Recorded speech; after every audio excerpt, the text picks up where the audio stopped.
বিকেলের দিকে যখন সাদা কালো রঙের বড় গরুটা বাড়ির উঠোনে এসে দাঁড়ালো, দুই ভাইয়ের চোখে মুখে তখন রাজ্যের বিস্ময়। গরু আসার পর থেকেই আয়াত আর আদবিরের পুরো সময় কাটতে লাগলো উঠোনে। বড় ভাই হিসেবে আয়াত একটু গুরুগম্ভীর। সে বালতি ভরে পানি এনে গরুর সামনে দিল এবং তার নরম হাত দিয়ে গরুর গায়ে হাত বুলিয়ে দিতে লাগল। ছোট ভাই আদবি তো ভয়ে প্রথমে কাছেই যাচ্ছিল না। দূর থেকে দাঁড়িয়ে বলল, ভাইয়া, ও যদি গুঁতো দেয়? আয়াত হেসে বলল, আরে না, দেখ ও কত শান্ত। ভাইয়ের সাহস পেয়ে আদবি কোথা থেকে এক আটি কাঁচা ঘাস নিয়ে এলো। তারপর চোখ বন্ধ করে ভয়ে ভয়ে গরুর মুখের সামনে ধরল। গরুটা যখন পরম মায়ায় আদবির হাত থেকে ঘাসটা খেয়ে নিল, আদবির ভয় কেটে গিয়ে মুখে চওড়া হাসি ফুটে উঠল।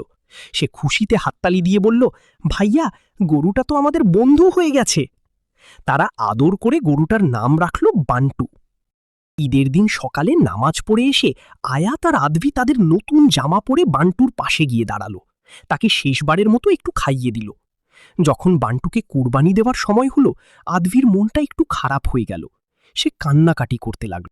তখন বড় ভাই আয়াত আদবিকে বুকে জড়িয়ে ধরে বুঝিয়ে বলল, কিঁদো না আদবি, কুরবানির অর্থই হল আল্লাহর জন্য নিজের প্রিয় জিনিস ত্যাগ করা।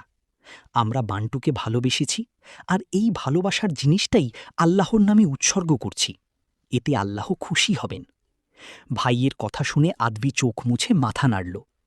বিকালে দুই ভাই আর তাদের বাবা, চাচ্চু এবং অন্য ভাইয়েরা মিলে পাড়ার গরিব মানুষদের ঘরে ঘরে কুরবানির মাংস পৌঁছে দিল।